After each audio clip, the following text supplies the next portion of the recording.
नमस्कार, आप देख रहे हैं आज तक। आपके साथ मैं हूं सईद अंसारी। स्वागत है आपका शंखनाद में। हमने आपसे वादा किया है कि चुनाव से जुड़ी हर खबर हम पूरे 400 दिनों तक आपको दिखाएंगे। हम लगातार खबरें आपको दिखा भी रहे हैं और आज उसी कड़ी का 364वां दिन है। आज शंखनाद में आज हम आपको देश भर में मचे हंगामे और उस पर जारी राजनीति दिखाएंगे। लेकिन शुरुआत आइए करते हैं पंजाब से। अमृतसर में खालिस्तान समर्थक संगठन ने एक थाने पर हमला बोल दिया। ये हमला इसलिए हुआ क्योंकि पुलिस ने खालिस्तान समर्थक अमृतपाल सिंह के करीबी को गिरफ्तार कर लिया था। उसने अपने करीबी को छुड़ाने के लिए ये सब किया। अमृतपाल के लोगों ने जमकर हंगामा किया, थाने पर हमला कर दिया।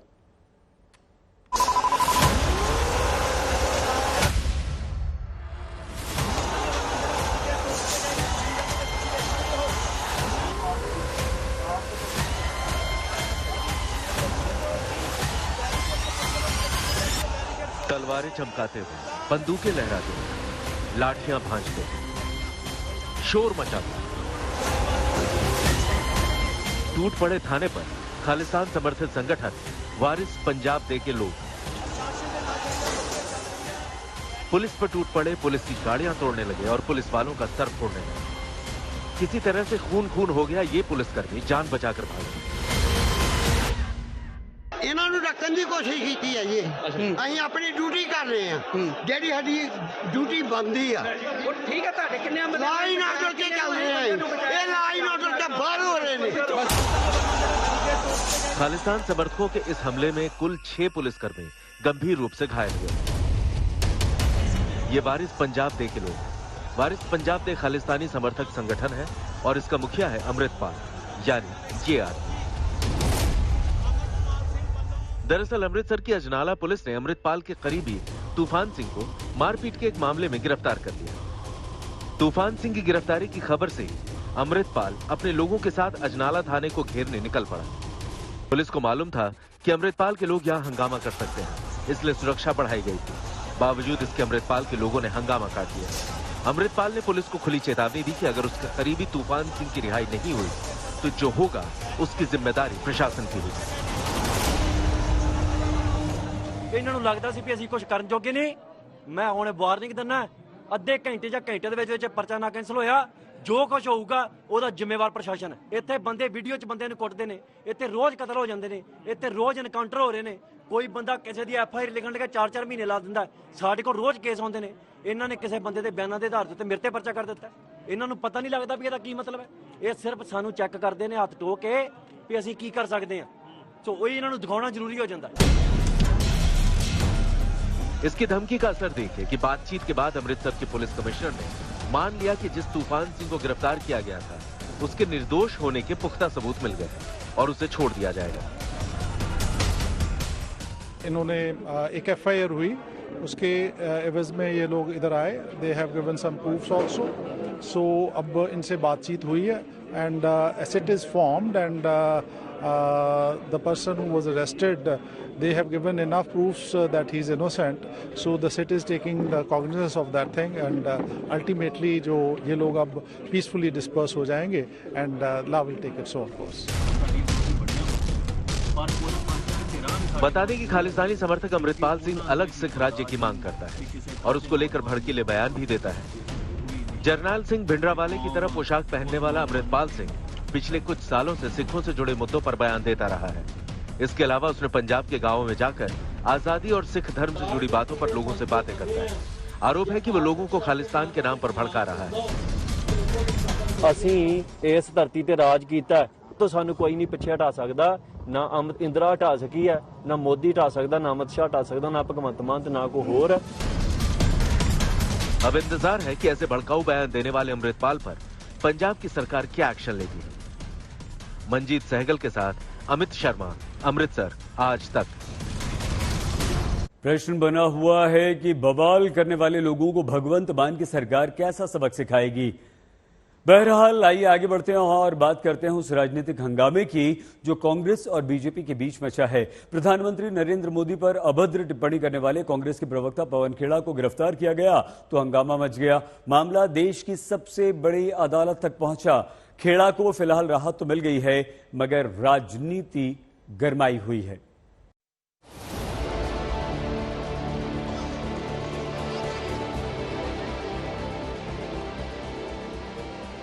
नरेंद्र दामोदर दास मोदी को क्या प्रॉब्लम?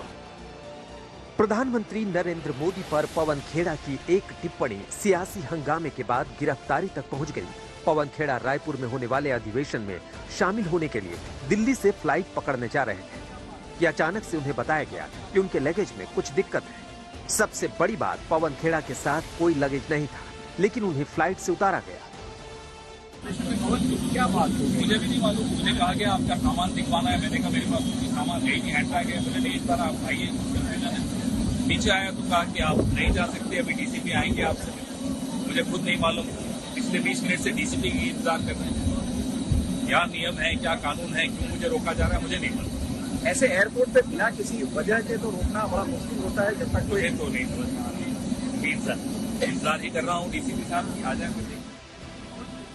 पवन खेड़ा को बताया गया कि दिल्ली पुलिस के डीसीपी उनसे मिलना चाहते हैं। फिर पता चला कि असम पुलिस उन्हें पकड़ना चाहती है। इस दौरान कांग्रेस नेता रणदीप सुरजेवाला ने पुलिस वालों से बहस भी की। कई स्टेट से क्रिमिनल लेकर आए, यूपी से कई बार लेकर आए, 38 गैंग हमने वाइप आउट। आपको देगा, आप हमें दीजिए, हम आपको हैंड ओवर संजीव जी को दे देंगे। Immediately we will hand him over in 1 second. Let's not commit illegality. ना वो केस बता रहे, ना वो FIR बता रहे, ना वो पुलिस स्टेशन बता रहे, ना वो प्रोडक्शन वारंट मजिस्ट्रेट का दे रहे, ना वो गिरफ्तारी का ऑर्डर दे रहे। तो क्या है, हमें क्यों रोक रखा है? आप किसी जहाज को चलते हुए को ऐसे कैसे रोक सकते हैं? अगर पुलिस ही कानून में व्यवधान डालेगी तो कानून की रक्षा कौन करेगा? देखते ही देखते मामला सियासी हो गया। कांग्रेस कार्यकर्ता धरने पर बैठ गए और सरकार के खिलाफ नारेबाजी करने लगे। पवन खेड़ा की गिरफ्तारी की खबर जैसे ही सामने आई, कांग्रेस हमलावर हो गई। आज इतनी बड़ी घटना हुई कि आप जिस रूप में पवन खेड़ा जी को उतारा गया, उसके प्रोटेस्ट में सभी नेता लोग उतर गए, वहां धरना दिया है। ये घटना देश नहीं दुनिया भर के अंदर हमारे देश की बदनामी करवाएगी। ये सरकार चाहती क्या है? क्या प्रधानमंत्री जी को, गृह मंत्री जी को नॉलेज में नहीं है? ये कोई मान सकेगा इस बात को? क्या उनके बगैर नॉलेज के इस प्रकार को हिम्मत कर सकता है? बहुत दुर्भाग्यपूर्ण स्थिति बनती जा रही है देश के अंदर। विपक्ष जहां सरकार के रवैये पर सवाल खड़े कर रही है, तो वहीं सरकार इसे कानूनी प्रक्रिया का हिस्सा बता रही है। आसाम की पुलिस अभी ऐसे ही वो सभी चाइल्ड मैरिज वाले दुरुपयोग के किस्सों से निकल नहीं पाई। अभी इतनी बदनामी हुई है, कोर्ट ने उनको लताड़ लगाई है कि सब क्या कर रहे हो। उसके बाद लगता है कोई मदमस्त नेतृत्व वहां का है, या कुछ हद तक फ्रस्ट्रेटेड नेतृत्व जो है, उनके आदेश या उनके निर्देशानुसार जिस तरह से आपने पवन खेड़ा को गिरफ्तार ही नहीं किया, लोग कह रहे हैं कि शायद हवाई जहाज से उतार के उनको गिरफ्तार किया गया। ये बहुत निंदनीय है। किस नियम के तहत किया है, किस धारा के तहत किया है, किस कानून के तहत किया है, सामने बताएं, सबको, देश की जनता को बताएं। लोकतंत्र है, संविधान सुप्रीम है यहाँ पे, सुप्रीम कोर्ट सुप्रीम है यहाँ पे। ये कैसे हो रहा है? देश के यशस्वी प्रधानमंत्री को 140 करोड़ भारतीयों का आशीर्वाद मिलता है। कितने ही अपशब्द क्यों ना कहें, अमर्यादित भाषा क्यों ना बोलें, ये अपना ही गड्ढा खोदने जैसा है जिसमें कांग्रेस पार्टी खुद गिरेगी। और इस गलतफहमी में मैं पुनः कह दूं ना जिए कि कानून से ऊपर कांग्रेस पार्टी के नेता हैं। पवन खेड़ा के बयान के बाद यूपी और असम में 3 जगहों पर केस दर्ज किया गया था। वहीं असम में दर्ज FIR को लेकर ये एक्शन लिया गया, जिसमें कई गंभीर धाराएं लगाई गई। पवन खेड़ा के खिलाफ असम के दिमा हसाओ जिले के हाफलॉन्ग थाने में 22 फरवरी को एक FIR दर्ज की गई है। इसमें पवन खेड़ा के ऊपर IPC की धारा 120B, 153A, 153B, 500, 502, 504 और 505 के तहत आरोप लगाए गए हैं। इसी के आधार पर पुलिस पवन खेड़ा को पकड़ने दिल्ली गई है। दरअसल ये मामला पिछले हफ्ते का है, जब गौतम अडानी को लेकर हुई प्रेस कॉन्फ्रेंस में पवन खेड़ा ने प्रधानमंत्री नरेंद्र मोदी का पूरा नाम बताने की कोशिश में गलत नाम बोलकर उसे गौतम नाम से जोड़ने की कोशिश की थी। इसे लेकर बीजेपी ने पवन खेड़ा पर पीएम मोदी के पिता के अपमान का आरोप लगाया था। बहरहाल सुप्रीम कोर्ट ने कड़ी टिप्पणी के बाद पवन खेड़ा को अंतरिम जमानत देकर थोड़ी राहत दी। आज तक ब्यूरो। उधर असम पुलिस पवन खेड़ा को गिरफ्तार करके ले जाने की तैयारी कर रही थी, तो वहीं दूसरी ओर कांग्रेस ने तुरंत सुप्रीम कोर्ट का रुख कर लिया। और सबसे बड़ी बात, कांग्रेस की ओर से वकील अभिषेक मनु सिंघवी ने पवन खेड़ा के मामले में माफी मांगने की बात भी कह दी। तो वहीं पवन खेड़ा की विवादित टिप्पणी को अदालत के सामने पेश भी किया गया। इसके बाद सुप्रीम कोर्ट ने राहत देते हुए पवन खेड़ा को अंतरिम जमानत का आदेश जारी कर दिया।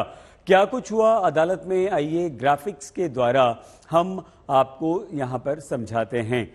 देखिए, सबसे पहले सुप्रीम कोर्ट ने अंतरिम जमानत के आदेश दिए सुनवाई के बाद, यानी कि दोनों पक्षों को सुनने के बाद। और ये कांग्रेस की तरफ से यहां पर कोर्ट का रुख किया था। कांग्रेस ने अभिषेक मनु सिंघवी पवन खेड़ा के वकील थे। 30,000 के निजी मुचलके पर अदालत ने जमानत दी है और 30,000 रुपए का निजी मुचलका भरना पड़ा है और आगे रेगुलर बेल की अर्जी देनी होगी। मतलब ये अंतरिम जमानत है। इसके बाद ये सिर्फ मंगलवार तक की छूट है। रेगुलर बेल की अर्जी तक पुलिस गिरफ्तार नहीं कर सकती। कब तक? सिर्फ मंगलवार तक। मंगलवार तक आपको ये अर्जी देनी होगी। देखिए, मंगलवार तक गिरफ्तारी से राहत पवन खेड़ा को मिली है और ये राहत सुप्रीम कोर्ट ने दी है। कांग्रेस की एफआईआर रद्द करने की मांग खारिज कर दी है सुप्रीम कोर्ट ने, क्योंकि जो एफआईआर रद्द हुई है, कांग्रेस कह रही थी वो एफआईआर को भी रद्द कर दीजिए आप। पवन खेड़ा के विरुद्ध दर्ज अलग अलग 3 एफआईआर क्लब करने के आदेश भी दिए। 3 राज्यों में अलग अलग, एक उत्तर प्रदेश में है, गुजरात में है और एक असम में है। तो वो एक साथ एक ही जगह उन पर सुनवाई होगी। असम के हाफलॉन्ग, लखनऊ और वाराणसी में केस दर्ज है, यानी कि 2 उत्तर प्रदेश, लखनऊ और वाराणसी और एक असम में, ये तीनों जो हैं एक साथ क्लब हो जाएंगी, यानी कि तीनों एफआईआर जो हैं उस पर एक साथ अब सुनवाई होगी। तो एक और पवन खेड़ा के बयान पर राजनीतिक गिरफ्तारी हो रही थी और वहीं दूसरी ओर बिहार के सहकारिता मंत्री सुरेंद्र यादव भी प्रधानमंत्री नरेंद्र मोदी पर दिए गए बयान पर भाषा की मर्यादा को भूल गए। क्या कुछ कहा सुरेंद्र यादव ने, सुनिए। तो ये देश बेचने वाले लोग हैं, यह देश को क्या सुरक्षा देंगे? ठीक आज से 8.5 साल के बाद देश का नाम आवेगा फौज में। ये मैं बोलता हूं। 8.5 साल के बाद जितना पुराना सेना है वो सब रिटायर कर जाएगा। ये जो 4.5 साल का जो अग्निपथ वाले, अग्निवीर वाले लोग जो बहाल होंगे, तो इनका तो ट्रेनिंग में पूरा नहीं होगा, तो चल आवेंगे रिटायर होके। तो जब उस पर कुटुंब आवेगा शादी ब्याह के, पूछेगा क्या नाम है बाबू, तब विजय सिंह, विजय कुमार, विजय यादव, विजय प्रसाद, और बाबूजी के नाम तब अवधेश यादव, अवधेश सिंह, अवधेश कुमार, अवधेश। क्या करते हो? तो रिटायर्ड फौजी ही हो तो होगा ब्याह। जाहिर सी बात है कि अभद्र बयानबाजियों का ये दौर 2024 के चुनाव में मुद्दा बनकर उभरेगा। लेकिन राजनीति में सिर्फ बयानबाजियां ही नहीं हैं। दिल्ली में तो एमसीडी के सदन में जमकर मारपीट, गाली गलौज और हंगामा हुआ। महिलाएं हाथापाई करती हुई नजर आ रही हैं। आप देखिए, ये तस्वीर है सदन की।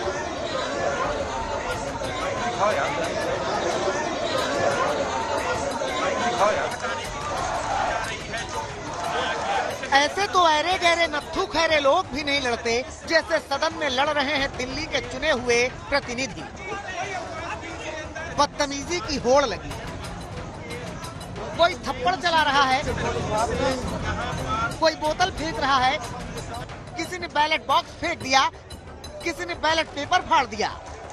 कानून की छाती पर चढ़कर लोकतंत्र को लहू लहू कर देना और किसे कहते हैं।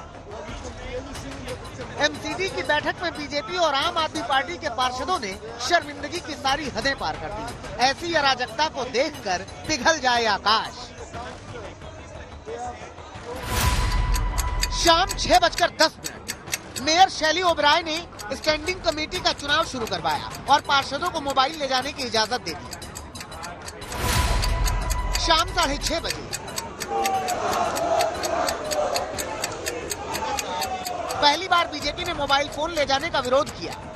हंगामे की वजह से सदन की कार्यवाही स्थगित कर दी गई। शाम 7:30 बजे शैली ओबेरॉय ने मोबाइल फोन ले जाने पर पाबंदी लगा दी, लेकिन बीजेपी ने शुरू से वोटिंग कराने की मांग की, जबकि 47 वोट तब तक पड़ चुके थे। ये मांग नहीं मानी गई।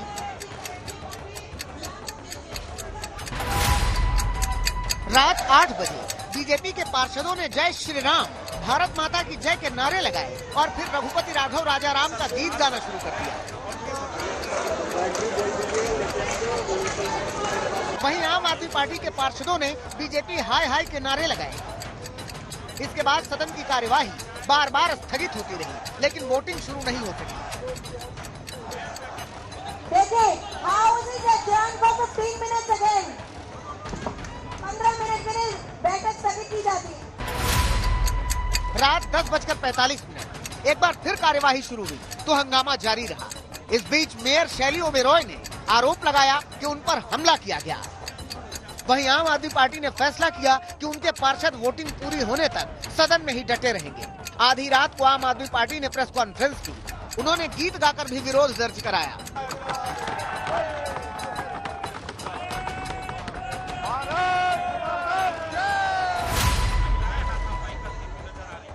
शैली ओबेरॉय ने एक बार फिर वोटिंग कराने की कोशिश की, लेकिन इस बार सदन जंग का मैदान बन गया। वेल में हंगामा शुरू हो गया। बीजेपी की मेयर उम्मीदवार रेखा गुप्ता, जो शैली ओबेरॉय के मुकाबले चुनाव हार गई, वो पोडियम उखाड़ती और माइक को तोड़ती नजर आई। बीजेपी महिला पार्षदों के रवैये को देखते हुए शैली ओबेरॉय ने कार्यवाही स्थगित की और अपनी सुरक्षा के लिए वहां से निकल गई। बीजेपी और आम आदमी पार्टी की महिला पार्षदों के बीच जमकर लड़ाई। इसी दौरान पुरुष पार्षदों के बीच हाथापाई और मारपीट हुई। आज तक को एमसीडी के सदन का एक वीडियो मिला है। वीडियो में आम आदमी पार्टी के पार्षद देवेंद्र बीजेपी पार्षद प्रमोद गुप्ता को थप्पड़ मारते दिख रहे हैं। झगड़ा बढ़ता गया। इस बीच सदन में बोतल वॉर शुरू हो गया। पार्षद एक दूसरे पर बोतलों से हमला करने लगे।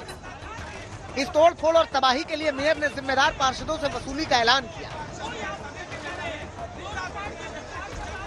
यहाँ पे तो वॉर चालू हो गई है बोतलों की। यहाँ मेरे लग गई हाथ में। भाग रहे हैं, ये सेब भी मार रहे हैं। ये देखिए सेब भी मार रहे हैं, सब कुछ मार रहे हैं। जो मिल रहा है उनको देखिए क्या कर रहे हैं। क्या बदतमीजी हो रही है यहाँ पे।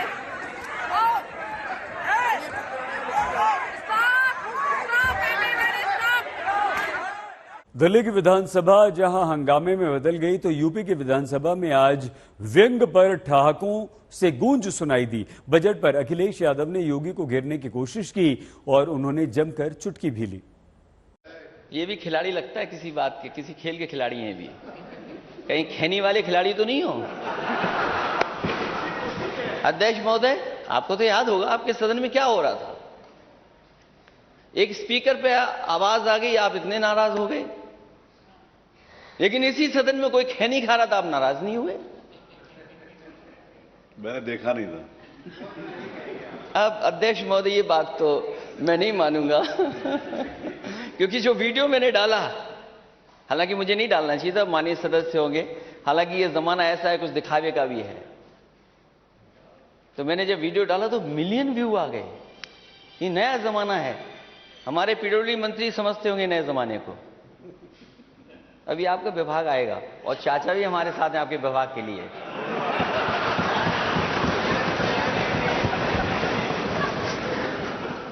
और मैंने जब नेता सदन को स्टेडियम में जाते देखा, खुशी मनाते हुए देखा, तो मैं बहुत दूर था, मैंने टीवी पर देखा कि नेता सदन ऐसे करते हुए जा रहे थे। तो मैंने यही कहा कि नेता सदन ये कहते हुए जनता से जा रहे हो टीवी के चैनल के सामने कि ये स्टेडियम मैंने नहीं बनाया, ये स्टेडियम मैंने नहीं बनाया।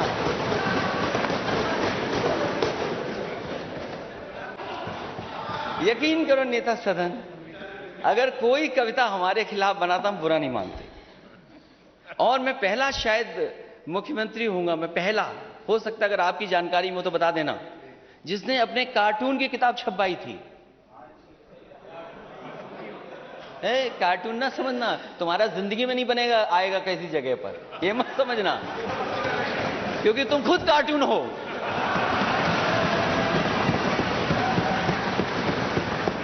अरे कार्टून का कार्टून कैसे बनेगा? खुद ही कार्टून हो। इस बुलेटिन में फिलहाल इतना ही। आप प्लीज अपना बहुत ख्याल रखिएगा। देखते रहिए आज तक।